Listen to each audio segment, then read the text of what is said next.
Топ-3 статьи расходов, о которых многие забывают перед началом ремонтных работ в квартире или же доме. Первая статья расходов – это вывоз строительного мусора. На протяжении всего ремонта мусор вывозится в среднем 3-4 раза. Стоимость одной машины составляет 8-10 тысяч рублей. Математика здесь простая, прикиньте сами.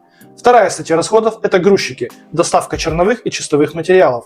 В среднем стоимость одной доставки составляет 2500 рублей, работа грузчиков 1500-2000 рублей. А доставка у нас производится на протяжении всего ремонта.